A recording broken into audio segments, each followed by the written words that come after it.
Hey guys, please watch Isai Unplugged. Do not miss it.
இது உங்கள் Moon TV, என்றென்றும் உங்களுக்காக.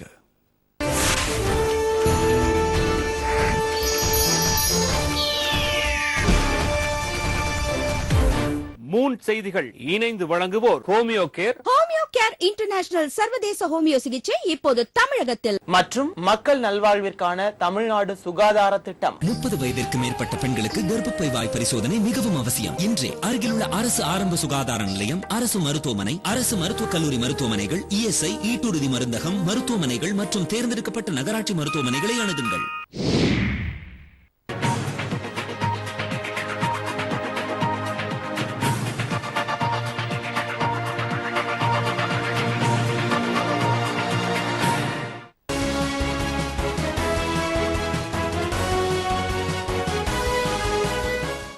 வாழ்த்துக்கள். மூன் செய்திகளுக்காக லாவண்யா. தலைப்புச் செய்திகள். காவிரி பிரச்சனையால் மத்திய அரசும் மாநில அரசும் தமிழக விவசாயிகளை வஞ்சித்து விட்டது. தேர்தல் பிரச்சாரத்தில் ஜெயலலிதா குற்றச்சாட்டு. ஆலந்தூர் சட்டப்பேரவை இடைத்தேர்தலுக்கு அதிமுக சார்பில் VNP வெங்கட்ராமன் போட்டி. அதிமுக பொதுச் செயலாளர் ஜெயலலிதா அறிவிப்பு. நாடாளுமன்ற தேர்தல் தேதி அறிவிப்பை அடுத்து தமிழகத்துக்கு தேர்தல் நடத்தை விதிகள் அமல். மாவட்ட ஆட்சித் தலைவர்கள் அறிவிப்பு. விரிவான செய்திகள். காவிரி பிரச்சனையில் மத்திய அரசும் திமுகவும் இணைந்து தமிழக விவசாயிகளை வஞ்சித்து விட்டதாக முதலமைச்சர் ஜெயலலிதா குற்றம் சாட்டியுள்ளார். நாகை தனி தொகுதியில் போட்டியிடும் அதிமுக வேட்பாளர் டாக்டர் கோபாலை ஆதரித்து முதலமைச்சர் ஜெயலலிதா நாகை அவுரித்திடலில் பிரச்சாரம் மேற்கொண்டார். அப்போது பேசிய அவர், காவிரி பிரச்சனையில் திமுக அரசும் மத்திய காங்கிரஸ் அரசும் நடுவர் மன்ற தீர்ப்பை அரசிதழில் வெளியிடாமல் துரோகம் இழைத்ததாகவும், தாம் 3வது முறையாக முதலமைச்சராக பதவியேற்றவுடன் இத்தீர்ப்பினை அரசு இதழில் வெளியிட வலியுறுத்தி உச்சநீதிமன்றத்தில் வழக்கு தொடர்ந்ததாகவும், அதன் அடிப்படையிலேயே அரசு இதழில் வெளியிட்டதாகவும் தெரிவித்தார். தீர்ப்பினை செயல்படுத்துவதற்கு காவிரி மேலாண்மை வாரியம் அமைப்பது அவசியம் என்றும், அதை அமைக்காமல் மத்திய அரசு காலம் தாமதித்து வருவதாகவும் முதலமைச்சர் ஜெயலலிதா குற்றம் சாட்டினார். மேலும் கடந்த 2010ஆம் ஆண்டு திமுக ஆட்சியின் போது காவிரி டெல்டா மாவட்டங்களில் மீத்தேன் எரிவாயு எடுப்பதற்கு மைனாரிட்டி திமுக அரசு அனுமதி அளித்தது என குற்றம் சாட்டினார். மேலும் மரபணு மாற்று முறையில் சோதனை அடிப்படையில் உணவு தானியங்கள், காய்கறிகளை சோதனை செய்வதற்கு மத்திய அரசு அனுமதி வழங்கியுள்ளது. சுற்றுச்சூழலையும் விவசாயத்தையும் பாதிக்கும் இந்த திட்டத்திற்கு கடும் கண்டனம் தெரிவிப்பதாகவும், அதனையும் பொருட்படுத்தாமல் மத்திய அரசு அனுமதி வழங்கியதாக குற்றம் சாட்டினார். இந்த மரபணு சோதனை தமிழகத்தில் அனுமதிக்கப்பட மாட்டாது எனவும் முதலமைச்சர் ஜெயலலிதா தெரிவித்தார். மத்தியிலும் மாநிலத்திலும் ஆட்சி அதிகாரத்தில் இருந்த திரு கருணாநிதி காவேரி நடுவர் மன்ற இறுதி ஆணையை மத்திய அரசிதழில் வெளியிட ஒரு துரும்பையாவது கிள்ளி போட்டாரா? இல்லையே. இந்த காவேரி நடுவர் மன்ற இறுதி ஆணையினை வெளியிட மத்திய அரசு தான் ஏதாவது நடவடிக்கை எடுத்ததா? இல்லையே. இதற்காகவா 2004ஆம் ஆண்டும் 2009ஆம் ஆண்டும் காங்கிரசுக்கும் திமுகவுக்கும் தமிழக மக்கள் வாக்களித்து ஆட்சியில் அமர்த்தினார்கள். வாக்களித்த மக்களுக்கு செலுத்திய நன்றி இதுதானா? இதைவிட துரோகம் வேறு என்னவாக இருக்க முடியும்? காவேரி பிரச்சனையில் உங்களுக்கு துரோகம் இழைத்த காங்கிரஸ் மற்றும் திமுகவுக்கு வருகின்ற நாடாளுமன்ற மக்களவை தேர்தலில் நீங்கள் தக்க பாடம் புகட்ட வேண்டும் என்று உங்கள் அனைவரையும் கேட்டுக்கொள்கிறேன். ஆலந்தூர் சட்டப்பேரவை தொகுதி இடைத்தேர்தலில் அதிமுக சார்பில் VNP வெங்கட்ராமன் போட்டியிடுவார் என்று அக்கட்சியின் பொதுச் செயலாளரும் முதலமைச்சருமான ஜெயலலிதா அறிவித்துள்ளார். அதிமுக தலைமை கழகம் வெளியிட்டுள்ள அறிக்கையில் ஆலந்தூர் சட்டப்பேரவை தொகுதி இடைத்தேர்தலில் VNP வெங்கட்ராமன் வேட்பாளராக தேர்வு செய்யப்பட்டுள்ளார் என்று அக்கட்சியின் தலைமை கழகம் வெளியிட்டுள்ள செய்திக்குறிப்பில் தெரிவிக்கப்பட்டுள்ளது. இவர் ஆலந்தூர் நகர கழக செயலாளராகவும் சென்னை மாநகராட்சி 12வது மண்டல குழு தலைவராகவும் உள்ளார். ஆலந்தூர் தொகுதி MLA-வாக இருந்த தேமுதிகவை சேர்ந்த பன்ருட்டி ராமச்சந்திரன் அண்மையில் அக்கட்சியிலிருந்து விலகியதோடு MLA பதவியையும் ராஜினாமா செய்தார். இதனை அடுத்து இந்த தொகுதிக்கு இடைத்தேர்தல் நடைபெற உள்ளது. இதனிடையே திமுக கூட்டணியில் இடம்பெற்றுள்ள புதிய தமிழக கட்சி தென்காசி தொகுதி ஒதுக்கப்பட்டுள்ளது. இத்தொகுதியில் அக்கட்சியின் தலைவர் டாக்டர் கிருஷ்ணசாமி போட்டியிடுவதாக அக்கட்சி அறிவித்துள்ளது. நாடாளுமன்ற தேர்தலுக்கான தேதியை இந்திய தேர்தல் ஆணையம் அறிவித்ததை அடுத்து தமிழகத்தில் தேர்தல் நடத்தை விதிகள் அமலுக்கு வருவதாக மாவட்ட ஆட்சித்தலைவர்கள் அறிவித்துள்ளனர்.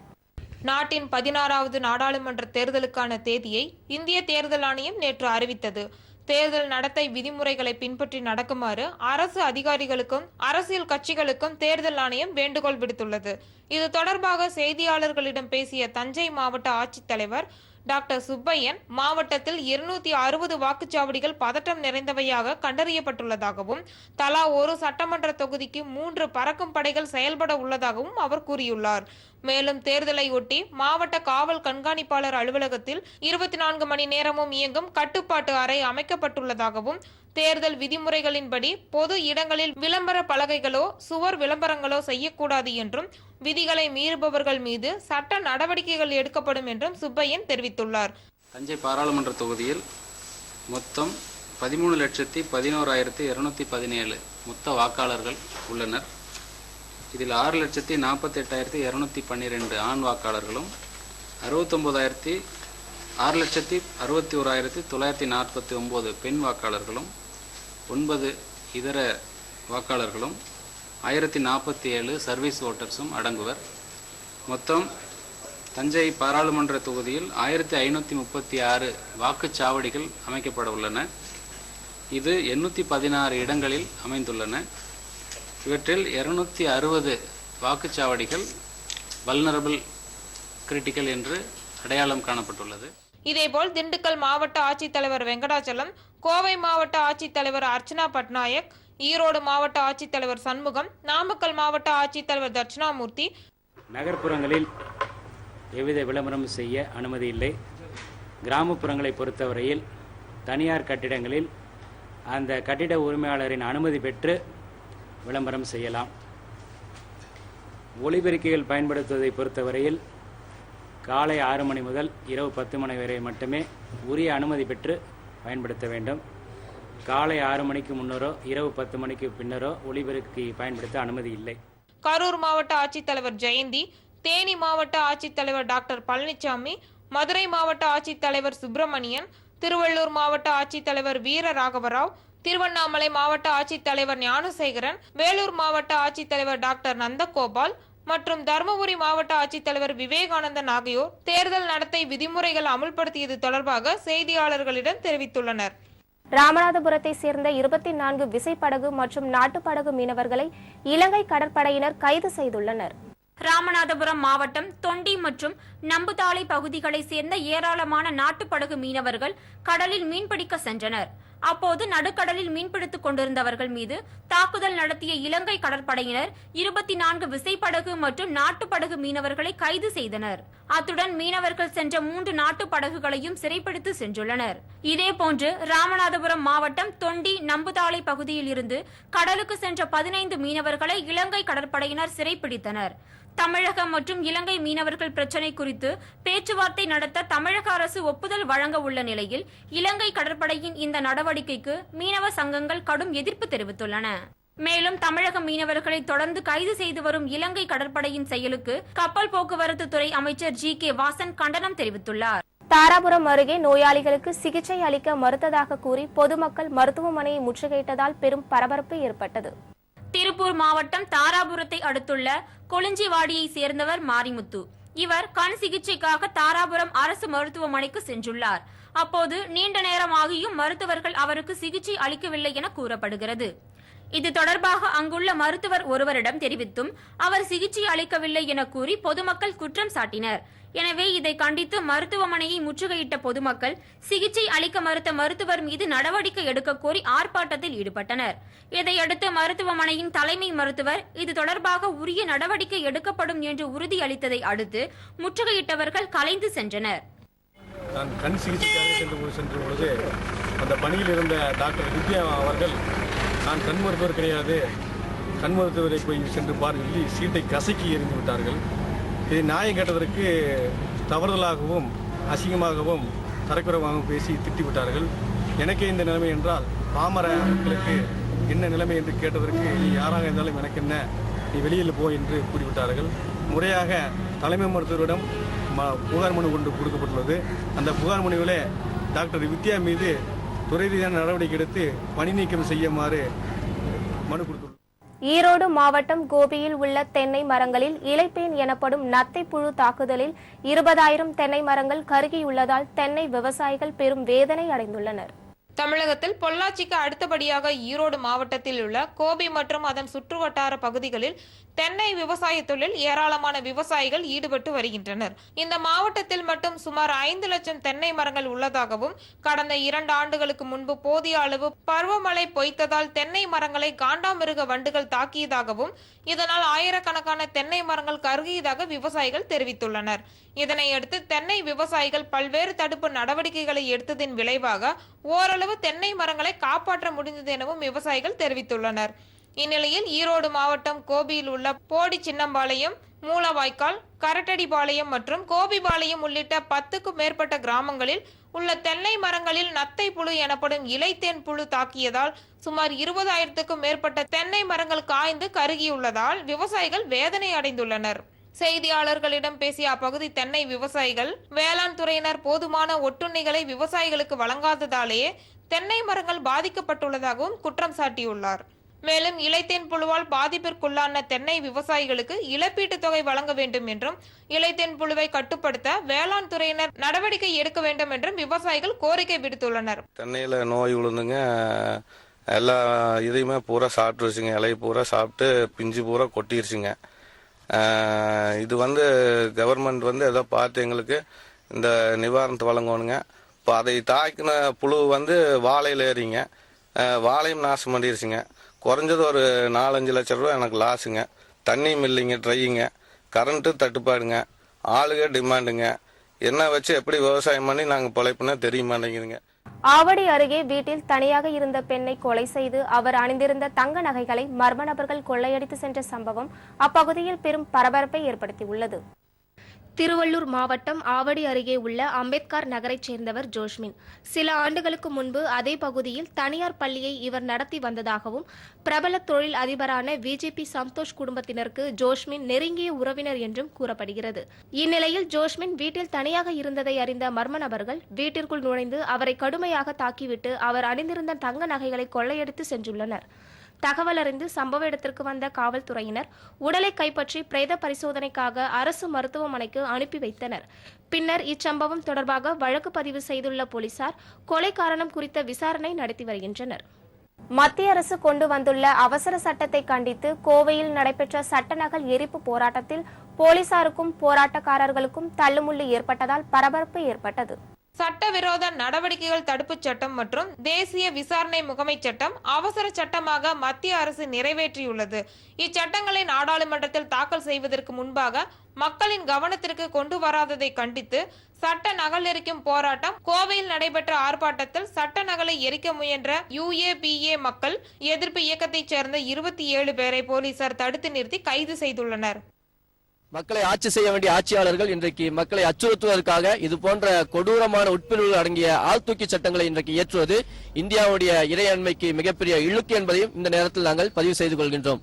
ஆக இந்த ஆழ்தூக்கி சட்டமான UAPA சட்டத்தை மத்திய அரசாங்கம் உடனடியாக திரும்ப பெற வேண்டும், ரத்து செய்ய வேண்டும் என்பதை வலியுறுத்தி கடந்த 21ஆம் தேதி முதல் இன்றைய தினம் வரை தேசம் முழுவதும் பல்வேறு விதமான ஆர்ப்பாட்டங்களையும் போராட்டங்களையும் நிகழ்ச்சிகளையும் UAPA எதிர்ப்பு இயக்கம் சார்பாக நாங்கள் நடத்தி வருகின்றோம். அதனுடைய இறுதி நிகழ்வாக இன்று கோயம்புத்தூர் கலெக்டர் அலுவலகம் முன்பாக UAPA சட்ட நகலை எரித்து மிகப்பெரிய அளவில் ஒரு போராட்டத்தை நடத்துகின்றோம். இந்த எதிர்ப்பின் மூலமாக மத்திய அரசு உடனடியாக இந்த சட்டத்தை திரும்ப பெற வேண்டும் என்பதாக எங்களுடைய கோரிக்கையை நாங்கள் முன்வைக்கின்றோம். விளம்பர இடைவேளைக்கு பிறகு செய்திகள் தொடரும். உடலும் மனசும் ஆரோக்கியமா இருந்தா வாழ்க்கை ரொம்ப சந்தோஷமா இருக்குங்க. உடம்பை பொறுத்த வரைக்கும் சில பிரச்சனைகளை வெளிப்படையாகவே பார்க்கலாம், தெரிஞ்சுக்கலாம், குணப்படுத்தலாம். ஆனா பெண்களுக்கே சவாலான கண்ணுக்கு தெரியாத ஒரு பிரச்சனை இருக்கு. அதுதான் கர்ப்பப்பை வாய்ப்புண்.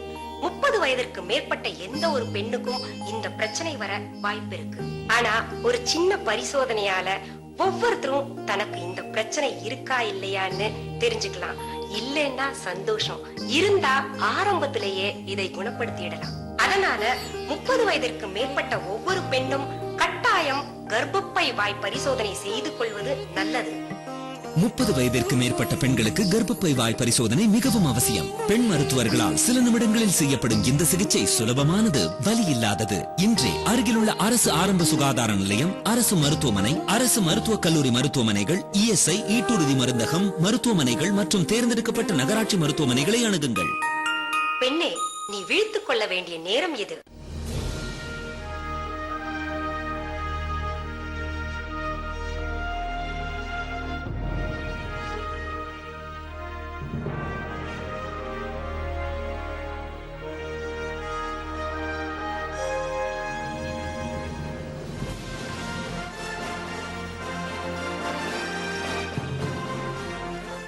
Satisfaction beyond the expectation.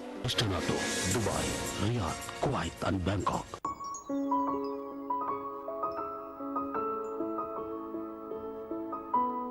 Energy இருக்கிற வரைக்கும் தான் வெற்றி நம்ம கையில இருக்கும். என்னோட கரியரை ஸ்டார்ட் பண்ணும்போது ஆஸ்துமா, அலர்ஜினால ரொம்ப கஷ்டப்பட்டேன். இப்போ no problem, thanks to Homeo Care. ஒரு சாதனையாளரா இருக்கிறது சாதாரண விஷயம் இல்ல. எத்தனையோ மருத்துவ முறைகள் இருந்தும் இதுக்கு சரியான தீர்வு கிடைக்காம எல்லாரும் கஷ்டப்பட்டுட்டு தான் இருக்காங்க. இனி இதுக்கெல்லாம் ஒரு சூப்பர் தீர்வு கிடைச்சாச்சு. ஆஸ்துமா, அலர்ஜிக் ப்ராப்ளம் இதுக்கெல்லாம் நிரந்தர தீர்வு தர ஹோமியோபதி சிகிச்சை இங்க வந்தாச்சு. ஹோமியோ கேர் இன்டர்நேஷனல் உலகத்தர ஹோமியோ சிகிச்சை வழங்கும் நம்பகமான மருத்துவமனை. இனி உங்களின் வெற்றி கை கெட்டும் தூரத்தில். ஹோமியோ கேர் இன்டர்நேஷனல், நமது ஆரோக்கியத்தின் அஸ்திவாரம். நம்பி வாருங்கள், நலன் அடையுங்கள். Homeo care international, Chennai, Kovai, Madurai. தொடர்புக்கு 9282277700 9282277711. இனி நம்ம ஆரோக்கியத்தை பாதுகாக்க இவங்க இருக்காங்க.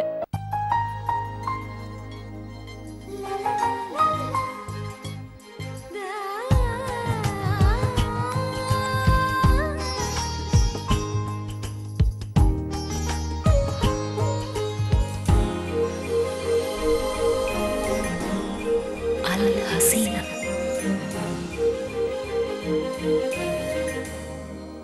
Al Hasina Jewelers, Dubai. There is nothing more precious than you. பாப்பாக்கு உடம்பே சரியில்லை. என்ன ஆச்சு? தலைவலி வந்ததா? மருந்து கொடுத்தேன், சரியா போச்சு. ஆனா கால் வலி வந்துச்சு.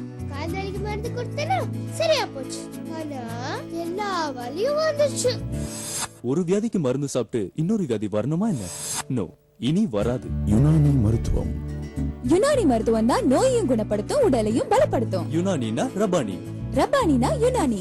Doctor Hakeem S.A. சையத் சத்தாரின் ரப்பானி வைத்தியசாலா, ராயப்பேட்டை, சென்னை. செய்திகள் தொடர்கின்றன. மாநில அளவில் 7 அம்ச கோரிக்கைகளை வலியுறுத்தி தொடக்க கல்வி ஆசிரியர்கள் தமிழகம் முழுவதும் வேலைநிறுத்த போராட்டம் மற்றும் ஆர்ப்பாட்டத்தில் ஈடுபட்டனர். மத்திய அரசுக்கு இணையான ஊதியம் இடைநிலை ஆசிரியர்களுக்கும் வழங்க வேண்டும். புதிய ஓய்வூதிய திட்டத்தை ரத்து செய்துவிட்டு பழைய ஓய்வூதிய திட்டத்தையே தொடர வேண்டும். ஆசிரியர் தகுதி தேர்வு உடனடியாக ரத்து செய்ய வேண்டும் என்பன உள்ளிட்ட 7 அம்ச கோரிக்கைகளை வலியுறுத்தி தொடக்க கல்வி ஆசிரியர்கள் இன்று தமிழகம் முழுவதும் ஒருநாள் வேலைநிறுத்த போராட்டம் மற்றும் ஆர்ப்பாட்டத்திற்கு அழைப்பு விடுத்திருந்தனர். இதன் ஒரு பகுதியாக கரூரில் வட்டாட்சியர் அலுவலகம் முன்பு நடைபெற்ற ஆர்ப்பாட்டத்தில் 1000க்கும் மேற்பட்ட தொடக்க கல்வி ஆசிரியர்கள் தங்கள் கோரிக்கைகளை வலியுறுத்தி முழக்கங்கள் எழுப்பினர். தன்பங்கேற்பு ஓய்வூதிய திட்டத்தை ரத்து செய்ய வேண்டும். தேர்வு நிலை சிறப்பு நிலைக்கு தனியாக ஊதிய விகிதமும் தர ஊதியமும் நிர்ணயித்திட வேண்டும். FR 22 படி பதவி உயர்வுக்கு 6% வழங்கிட வேண்டும். FR 43 விதியை நடைமுறைப்படுத்த வேண்டும். ஆசிரியர் தகுதி தேர்வை ரத்து செய்திட வேண்டும். தொடக்க கல்வித்துறையில் தமிழ் வழி கல்வி முறை தொடர்ந்திட வேண்டும். தமிழ் வரலாற்று பட்டதாரி ஆசிரியர் பணிகளை உருவாக்கி பதவி உயர்வுகளும் நிரப்பிட வேண்டும் என்ற 7 அம்ச கோரிக்கைகளை வலியுறுத்தி நாங்கள் பேரணியாக 22/2014 அன்று பேரணி நடத்தப்பட்டது. இதேபோல் 7 அம்ச கோரிக்கைகளை வலியுறுத்தி தொடக்க கல்வி ஆசிரியர்கள் திண்டுக்கல் கல்லறை தோட்டத்தில் ஆர்ப்பாட்டத்தில் ஈடுபட்டனர். 1000க்கும் மேற்பட்ட தொடக்க கல்வி ஆசிரியர்கள் கலந்து கொண்ட இந்த ஆர்ப்பாட்டத்தில் திண்டுக்கல் தாலுகாவிற்கு உட்பட்ட ஒன்றியங்களிலிருந்து 1000க்கும் மேற்பட்ட ஆசிரியர்கள் கலந்து கொண்டனர். தேர்வு நிலை சிறப்பு நிலைக்கு தனியான தர ஊதியம் மாற்ற வேண்டும் என்ற 7 அம்ச கோரிக்கைகளை வலியுறுத்தி இன்று தமிழகத்தில் 2வது கட்ட போராட்டமாக 1,20,000 ஆசிரியர்கள் பங்கேற்கக்கூடிய மாபெரும் வேலை நிறுத்த போராட்டத்தை டிட்டோஜாக் அறிவித்து நடத்தி கொண்டிருக்கிறது.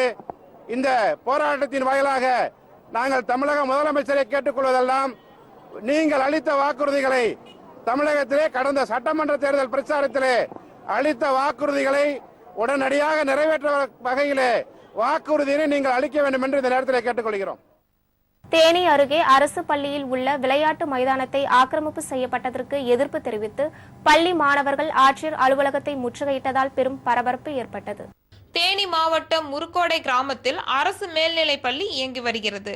இந்த பள்ளியின் விளையாட்டு மைதானத்தில் மத்திய அரசின் 100 நாள் வேலைவாய்ப்பு அலுவலகம், மாணவர் விடுதி மற்றும் பல்வேறு கட்டிடங்கள் கட்டுவதற்கான ஏற்பாடுகள் நடைபெற்று வருகிறது. எனவே இதை தடுத்து நிறுத்த கோரியும், விளையாட்டு மைதானத்தை ஆக்கிரமித்துள்ள கட்டடங்களை அகற்ற கோரியும் பள்ளி மாணவர்கள் 100க்கும் மேற்பட்டவர்கள் தேனி மாவட்ட ஆட்சியர் அலுவலகத்தை முற்றுகையிட்டுள்ளனர். மேலும் இது தொடர்பாக நடவடிக்கை எடுக்க கோரியும் மாவட்ட ஆட்சியர் பழனிசாமியிடம் கோரிக்கை மனுவையும் அளித்துள்ளனர். திருச்சியில் நடைபெற்ற மகளிர் தின விழிப்புணர்வு பேரணியில் ஏராளமான பெண்கள் ஆர்வத்துடன் கலந்து கொண்டனர். பெண்கள் முன்னேற்றத்தை ஊக்குவிக்கும் வகையிலும் பெண்களுக்கான சமத்துவ உரிமைகளை வலியுறுத்தும் வகையிலும் உலகமெங்கும் மார்ச் 8ஆம் தேதி மகளிர் தினமாக கொண்டாடப்படுகிறது. இதன் ஒரு பகுதியாக திருச்சி அனைத்து பெண்கள் சங்கங்கள் மற்றும் தனியார் கல்லூரி சார்பாக விழிப்புணர்வு பேரணி நடைபெற்றது. திருச்சியில் நடைபெற்ற இந்த பேரணியை மாநகர குற்றம் மற்றும் போக்குவரத்து துணை ஆணையர் ஜெயந்தி கலந்து கொண்டு பேரணியை கொடியசைத்து தொடங்கி வைத்தார். பெண்களிடையே உடல் ஆரோக்கியம், பெண் கல்வி மற்றும் சுயமரியாதையை அறியும் வகையில் ஏற்பாடு செய்யப்பட்டிருந்த இந்த பேரணியில் ஏராளமான பெண்கள் ஆர்வத்துடன் கலந்து கொண்டனர். தாராபுரம் அருகே பொதுமக்கள் சொந்த பணத்தில் கட்டிய கால்வாயை மூட வந்த நகராட்சி வாகனங்களை அப்பகுதி மக்கள் சிறைப்பிடித்ததால் பெரும் பரபரப்பு ஏற்பட்டது. திருப்பூர் மாவட்டம் தாராபுரம் பேருந்து நிலையத்திற்கு அருகே நாச்சிமுத்து புதார் பகுதியில் சாக்கடை வசதி செய்து தரக்கோரி அப்பகுதி மக்கள் நீண்ட நாட்களாக கோரிக்கை விடுத்து வந்தனர். ஆனால் நகராட்சி நிர்வாகம் இது தொடர்பாக எந்த வசதியும் செய்து தரவில்லை என்று கூறப்படுகிறது. இதனை அடுத்து அப்பகுதி மக்களே தங்களது சொந்த பணத்தில் 2 லட்சம் ரூபாய் மதிப்பில் கால்வாய் அமைத்துள்ளனர். இந்நிலையில் கால்வாய் அனுமதி இல்லாமல் அமைக்கப்பட்டதாக கூறி நகராட்சி நிர்வாகத்தினர் அதை இடிக்க முயன்றுள்ளனர். இதையடுத்து நகராட்சி ஊழியர்களிடம் வாக்குவாதத்தில் ஈடுபட்ட அப்பகுதி மக்கள் நகராட்சி வாகனங்களை முற்றுகையிட்டனர். இதனையடுத்து நகராட்சி பணியாளர்கள் கால்வாயை இடிக்கும் பணியை கைவிட்டனர். இதனால் அப்பகுதியில் சிறிது நேரம் பரபரப்பு ஏற்பட்டது. சென்னையில் வெவ்வேறு இடங்களில் நடைபெற்ற சாலை விபத்துகளில் கல்லூரி பேராசிரியர் உட்பட 4 பேர் பலியானார்கள். சென்னை அடுத்த ஆவடியில் உள்ள நெமிலிச்சேரி மீஞ்சூர் புறவழி சாலையில் கட்டுப்பாட்டை இழந்த கார் சாலை நடுவே உள்ள தடுப்பு சுவரில் மோதி விபத்துக்குள்ளானது. இந்த விபத்தில் காரில் பயணம் செய்த பிரசாத் மற்றும் பாலமுருகன் ஆகிய இருவர் சம்பவ இடத்திலே உயிரிழந்தனர். இதேபோல் சென்னை கோவரத்தினகிரி பகுதியில் இருசக்கர வாகனத்தில் சென்ற நடராஜன் என்பவர் நிலை தடுமாறி விழுந்ததில் சம்பவ இடத்திலே உயிரிழந்தார். ஆவடி அடுத்த கன்னடபாளையத்தில் இருசக்கர வாகனத்தின் மீது தனியார் பேருந்து மோதி விபத்துக்குள்ளானதில் கல்லூரி பேராசிரியர் ஜெகதீசன் என்பவர் பலியானார். சென்னை ஆவடி அருகே ஒரே நாளில் வெவ்வேறு இடங்களில் நடைபெற்ற சாலை விபத்துகள் குறித்து போலீசார் விசாரணை நடத்தி வருகின்றனர். சிவகங்கை அருகே நடைபெற்ற நலத்திட்ட உதவிகள் வழங்கும் விழாவில் காரைக்குடி சட்டமன்ற உறுப்பினர் சீதா பழனிசாமி கலந்து கொண்டு மாணவ மாணவிகளுக்கு மடிக்கணினிகளை வழங்கினார். மாணவ மாணவிகளுக்கு மடிக்கணினி வழங்கும் விழா சிவகங்கை மாவட்டம் காரைக்குடியில் நடைபெற்றது. இதில் காரைக்குடி சட்டமன்ற உறுப்பினர் பழனிசாமி கலந்து கொண்டு 480 மடிக்கணினிகளை கல்லூரி மாணவ மாணவியர்களுக்கு வழங்கினார். பின்னர் நிகழ்ச்சியில் பேசிய பழனிசாமி, மாணவ மாணவியர்கள் கல்வியை நல்ல முறையில் பயின்று வாழ்க்கையில் முன்னேற வேண்டும் என்று அறிவுரை வழங்கினார். இந்நிகழ்ச்சியில் நகரமன்ற தலைவர், அரசு அதிகாரிகள் உட்பட ஏராளமானோர் கலந்து கொண்டனர்.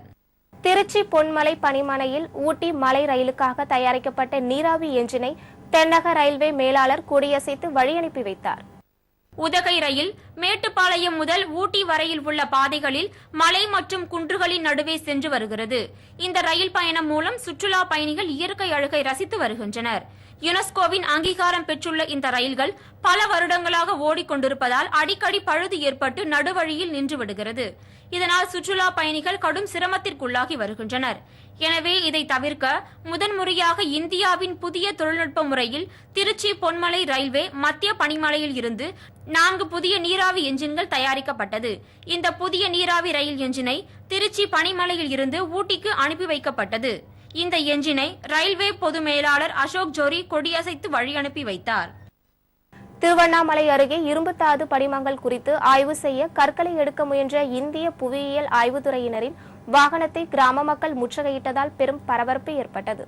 திருவண்ணாமலை அருகே அமைந்துள்ள வேடியப்பன் மலை மற்றும் கவுத்தி மலை என்ற இரட்டை மலையில் இரும்புத்தாது படிமங்கள் அதிக அளவில் உள்ளது.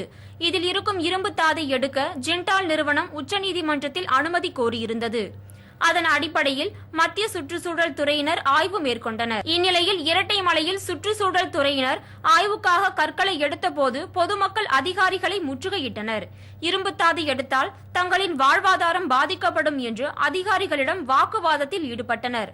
தகவல் அறிந்து சம்பவ இடத்திற்கு வந்த கோட்டாட்சியர் மற்றும் காவல்துறை அதிகாரிகள் போராட்டத்தில் ஈடுபட்டவர்களிடம் பேச்சுவார்த்தை நடத்தி இது தொடர்பாக நடவடிக்கை எடுக்கப்படும் என்று உறுதியளித்தனர். இதையடுத்து முற்றுகையில் ஈடுபட்டவர்கள் கலைந்து சென்றனர். ஒரு ஹெலிகாப்டர் சுத்தி இருக்கு சார் மட்டத்தில்.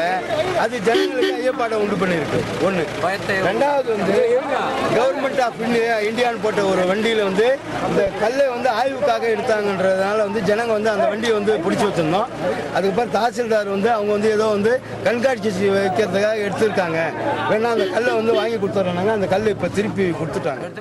திருவள்ளூர் அருகே 8 ஆண்டுகளாக அங்கன்வாடி கட்டிடம் இல்லாததால் மரத்தடியில் பாதுகாப்பற்ற சூழலில் சுகாதார வசதி இல்லாமல் கல்வி பயிலும் குழந்தைகளின் நிலை பற்றிய ஒரு பார்வை. கும்மிடிப்பூண்டி பேரூராட்சி 13வது வார்டுக்கு உட்பட்ட திருவள்ளூர் நகரில் 8 ஆண்டுகளாக அங்கன்வாடி மையம் செயல்பட்டு வருகிறது. அதில் 20 குழந்தைகள் பயின்று வருகின்றனர். இதுவரை அந்த அங்கன்வாடி மையத்திற்கு கட்டடம் இல்லாததால் மரத்தடியில் கழிப்பறை வசதி இல்லாமல் பாதுகாப்பற்ற சூழலில் திறந்த வெளியில் குழந்தைகள் பயின்று வருகின்றனர். மரத்தடியில் செயல்பட்டு வரும் அங்கன்வாடி மையத்துக்கு இடம் தேர்வு செய்வதில் பேரூராட்சி நிர்வாகம் முனைப்பு காட்டாததால் பாதுகாப்பற்ற சூழலில் கடந்த 8 ஆண்டுகளாக அவதிக்குள்ளாகி வருகின்றனர். மேலும் புழுதி பறக்கும் சாலையோரம் கழிவுநீர் சுகாதாரமற்ற பகுதியில் குழந்தைகளுக்கு சத்துணவு வழங்கப்படுகிறது. இதனால் குழந்தைகளை நோய்கள் அதிகம் தாக்கும் அபாயமும் ஏற்பட்டுள்ளது.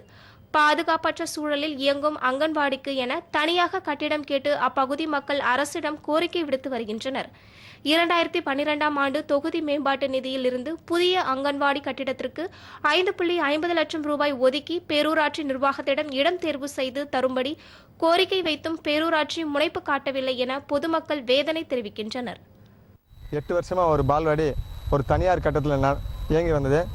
தற்சமயம் அந்த தனியார் கட்டத்தில் கட்டுறதுனால பால்வாடி பார்த்தீங்கன்னா மரத்தடி நிலையில் நடத்திட்டு வராங்க. இதனால் குழந்தைங்க பெரும் சிரமத்துக்கு உள்ள வராங்க கட்டடம் இல்லாதனால. அது மட்டும் இல்லாமல் குழந்தைங்க பாத்ரூம் கழிக்கிறதுக்கும் இயற்கை உபாதை கழிக்கிறதுக்கான அந்த டாய்லெட் இல்லாதனால மிகுந்த சிரமத்துக்குள்ள வராங்க. உடனடியாக பேரூராட்சி நிர்வாகம் தலையீடு செய்து பால்வாடி கட்டிடம் கட்ட வேண்டும் என பொதுமக்களின் சார்பாக கேட்டுக்கொள்கிறோம். புதுக்கோட்டையில் மேகராஜ் பேகம் என்பவரின் மரணத்தில் மர்மம் இருப்பதால் சிபிசிஐடி விசாரணைக்கு உத்தரவிடக் கோரி காவல்துறை தலைவர் ராமநாஜத்திடம் இந்திய தேசிய லீக் கட்சியின் மாநில மகளிர் அணி தலைவி ஆரிஃபா ரஷாக் புகார் மனு அளித்துள்ளார். புதுக்கோட்டை மாவட்டம் திருக்கோகரணம் பகுதியைச் சேர்ந்தவர் ஷேக் தாவூத், திருச்சி பாலக்கரையைச் சேர்ந்தவர் மேகராஜ் பேகம். இருவருக்கும் கடந்த 2009ஆம் ஆண்டு திருமணம் நடந்துள்ளது. ஷேக் தாவூத் மற்றும் அவரது குடும்பத்தினர் மேகராஜ் பேகத்திடம் தொடர்ந்து வரதட்சணை கேட்டு துன்புறுத்தி வந்ததாகவும் இதனால் மனமுடைந்த அவர் தனது தாயாரிடம் சென்று 20,000 பணம் பெற்று வந்ததாகவும் கூறப்படுகிறது. பின்னர் தனது கணவர் ஷேக் தாவூத்துடன் வாழ்ந்து வந்த மேகராஜ் பேகம் தனது 3 வயது குழந்தையுடன் கடந்த மாதம் தற்கொலை செய்து கொண்டதாக கூறப்படுகிறது.